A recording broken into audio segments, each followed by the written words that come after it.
Tes vêtements ont l'air simples et bon marché. La seule fille d'une entreprise de conglomérat, Amélie, me regarde toujours de haut quand on se rencontre. Élevée dans le luxe, elle pense probablement que je ne suis pas assez bien pour sa famille. Amélie, qui insulte souvent mes choix vestimentaires, a renversé du vin sur ma robe lors d'une soirée. Je peux te dédommager, c'est pas grave. Elle ne savait pas qu'elle allait vivre un véritable cauchemar. Timino et Jade, je suis une mère célibataire de 58 ans. J'ai épousé mon camarade de classe à l'université quand j'avais 25 ans.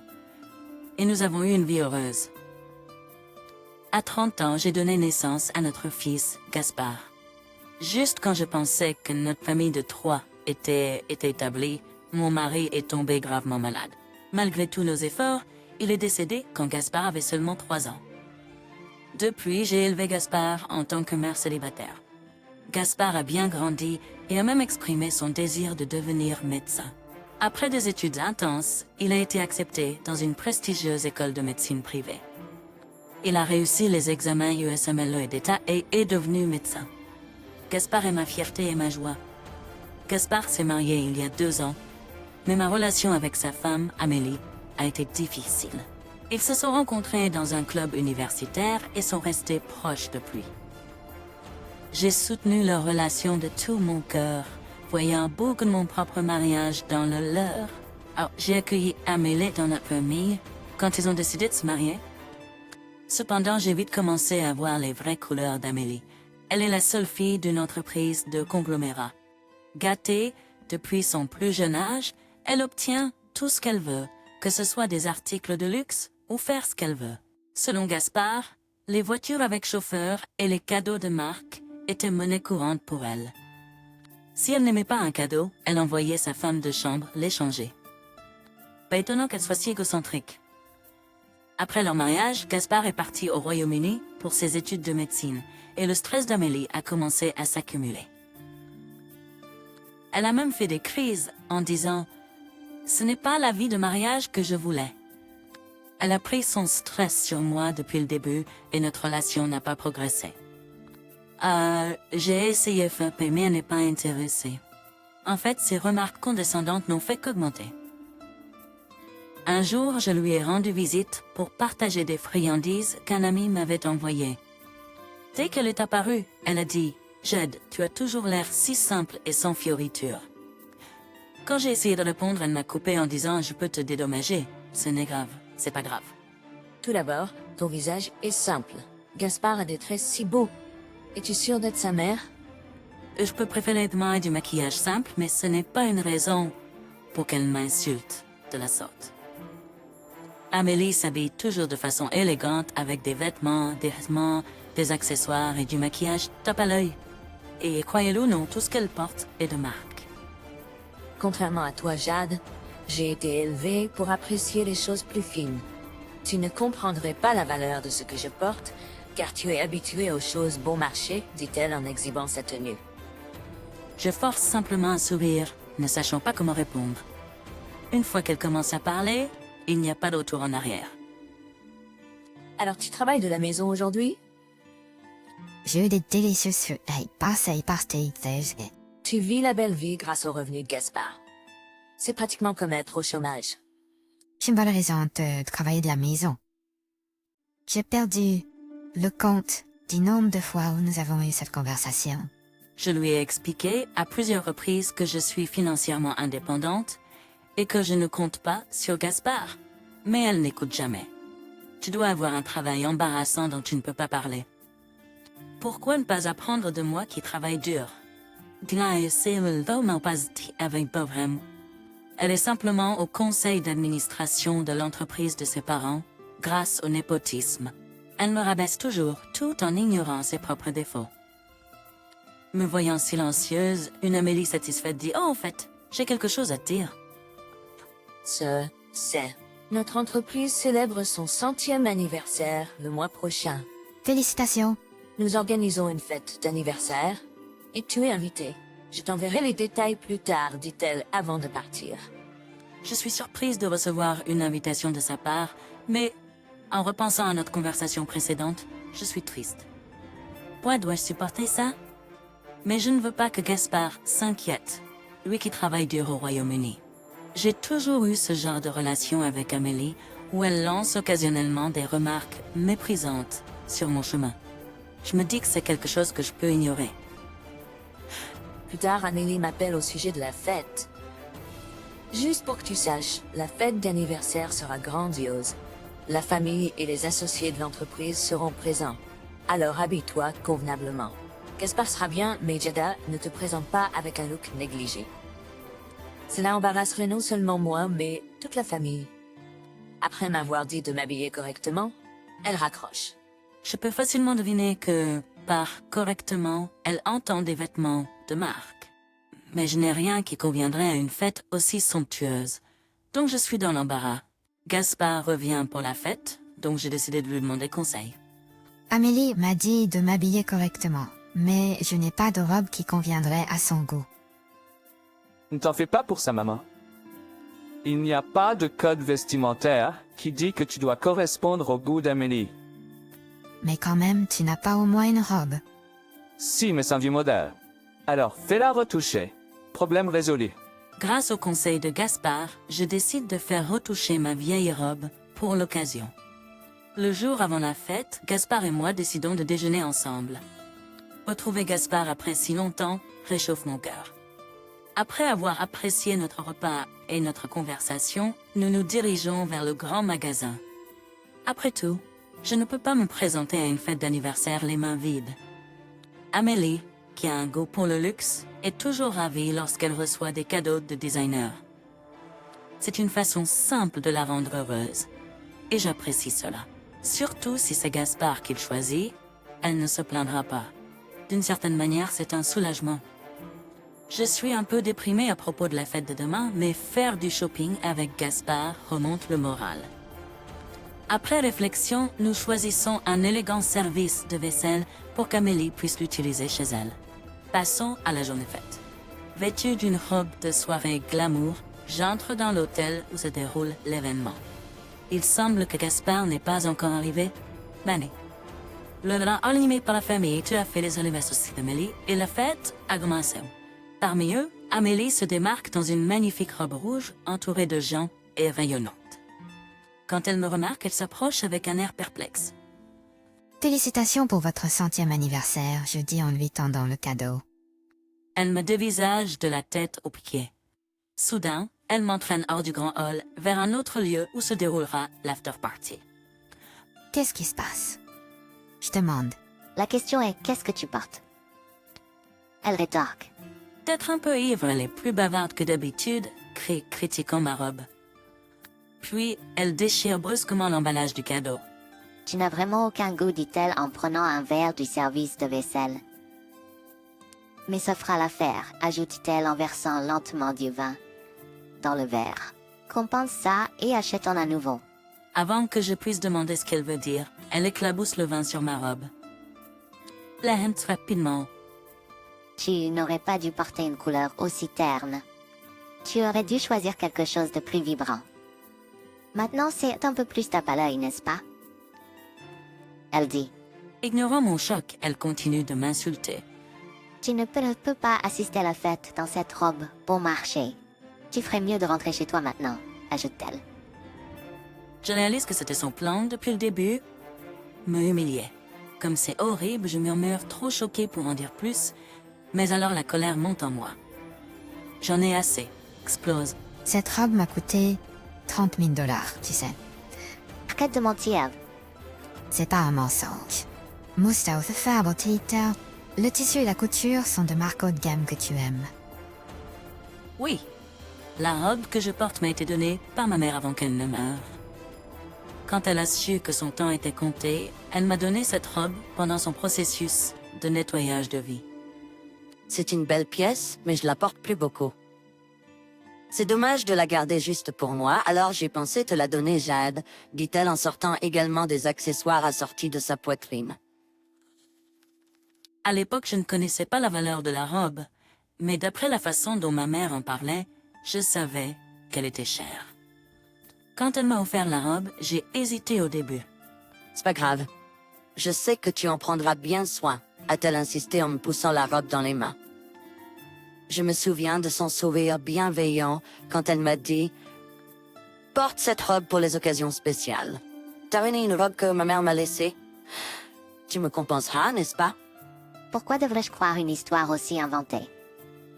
Amélie rejette mes paroles comme des mensonges et refuse de s'engager.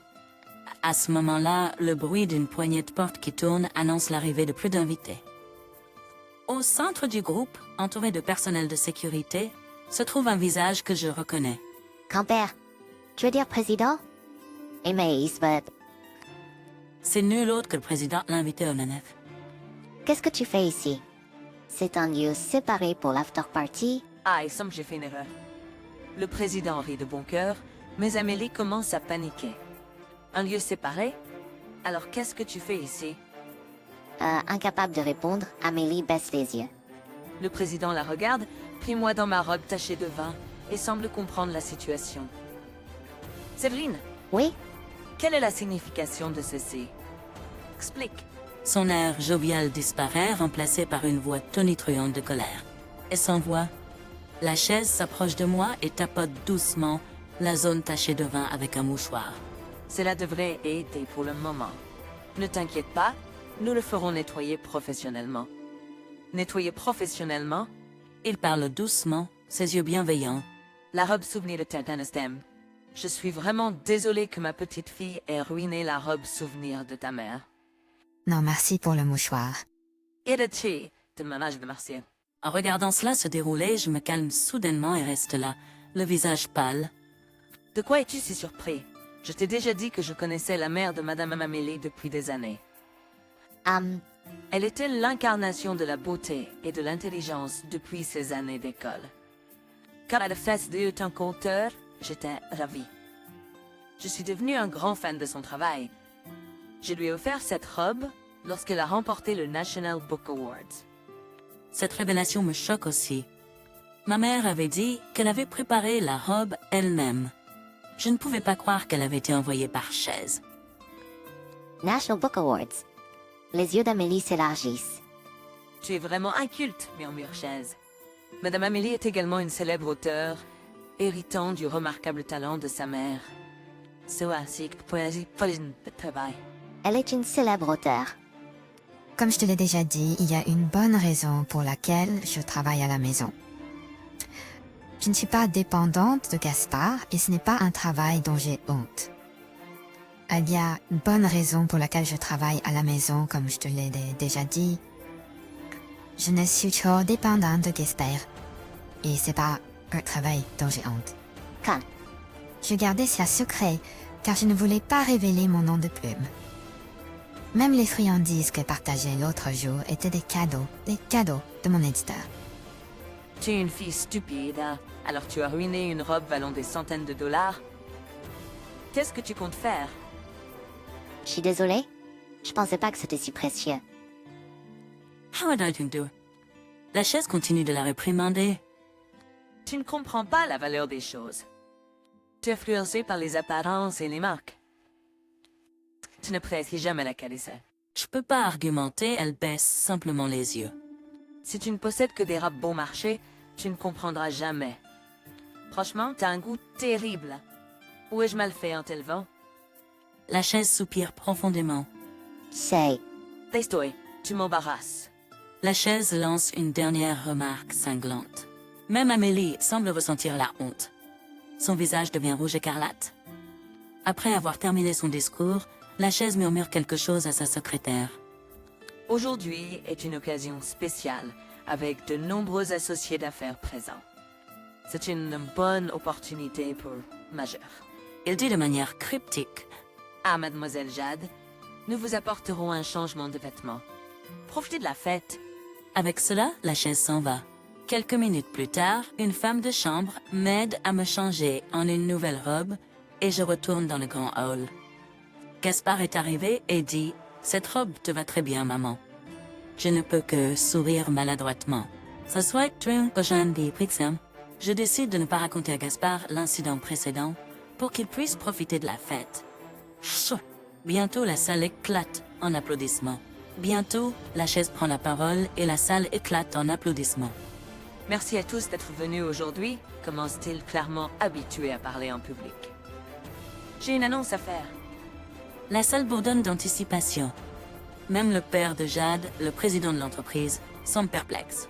Notre entreprise étend ses activités à l'étranger. Nous établissons une base à Liverpool et j'ai l'intention de nommer Amélie, ma petite fille et membre du conseil d'administration, comme superviseur en chef du département des affaires à l'étranger.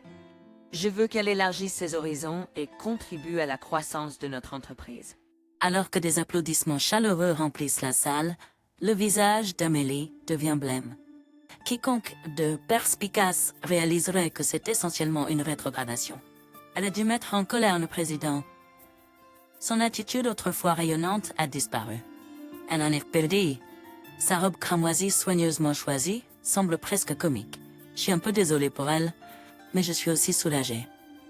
Grâce au président, je peux profiter de la fête, mais je devrais expliquer à Gaspard pourquoi Amélie a été affectée à l'étranger. Après la fête, je lui raconte tout, y compris les incidents qui se sont produits pendant qu'il étudiait à l'étranger. Gaspard semble très en colère. Je n'arrive pas à croire qu'Amélie soit comme ça. Je suis sérieusement en train de penser au divorce, dit-il. Et ainsi la fête tumultueuse prend fin. Des semaines plus tard, Amélie est effectivement affectée à l'étranger. Le président lui donne une autre sévère réprimande et lui dit de rester loin de moi. Gaspard est d'accord avec l'affectation à l'étranger. Amélie semble secrètement ravie, pensant qu'elle sera plus proche de Gaspard. Mais il s'avère que Gaspard est sur le point de rentrer aux États-Unis. Gaspard était en retard à la fête car il avait reçu un appel d'urgence du travail où il a également appris son retour aux États-Unis. En fin de compte, Amélie a quitté l'Amérique sans trouver la nouvelle vie satisfaisante qu'elle espérait. Le sujet du divorce sera revisité après l'affectation à l'étranger d'Amélie, en fonction de son éventuel remords. Une fois les choses calmées, j'ai eu l'occasion de parler avec Chaise. Je venais de sortir un nouveau livre, alors je lui ai dit que je voulais lui en donner une copie en guise de remerciement pour son aide. Il a accepté avec plaisir. Pourquoi ne prenons-nous pas un café? J'aimerais entendre parler de votre nouveau travail, a-t-il proposé. J'ai accepté. Le président s'est excusé à nouveau pour le comportement impoli d'Amélie et s'est confessé. Je n'ai jamais vraiment aimé le goût d'Amélie pour les choses, a-t-il dit avec un sourire malicieux. La robe tachée de vin a été nettoyée par un professionnel et m'a été rendue. Soulagée, j'ai posé une question au président qui me tracassait. À propos de cette robe, ma mère a dit qu'elle l'avait achetée elle-même. J'avais aucune idée que c'était de votre part. Le président avait. Je n'aurais jamais pensé que votre mère raconterait un tel mensonge. Il a pris une gorgée dans cette orchestre sonnante inouïe. Quand j'ai appris qu'elle avait remporté le National Book Awards, j'ai voulu célébrer. J'ai fait faire une robe sur mesure qui lui conviendrait pour les apparitions publiques. Je vois. Mais c'était une robe chère. Elle était réticente à l'accepter. Enfin, elle l'a portée pour la cérémonie de remise des prix. Cette obstination ressemble à ma mère, mais pourquoi aller si loin? Elle était mon premier amour, Gaspard a dit, rougissant légèrement. Mais elle avait quelqu'un d'autre dans son cœur. Peut-être qu'elle savait ce que je ressentais. Je ne l'ai porté qu'une seule fois, à la cérémonie. Penses-tu que maman le savait vraiment? Des anémones rouges. Oh, Les anémones rouges symbolisent j'aime, révélant les sentiments. Elle a dû la garder en bon état avant de te la transmettre. Mais elle n'a probablement pas pu dire que c'était d'un homme, Gaspard a dit, en rougissant toujours. S'il te plaît, ne fais pas de ça le sujet de ton prochain livre. C'est gênant, Gaspard a plaisanté. Alors j'ai décidé de garder l'histoire aigre-douce de Gaspard et ma mère cachée dans mon cœur.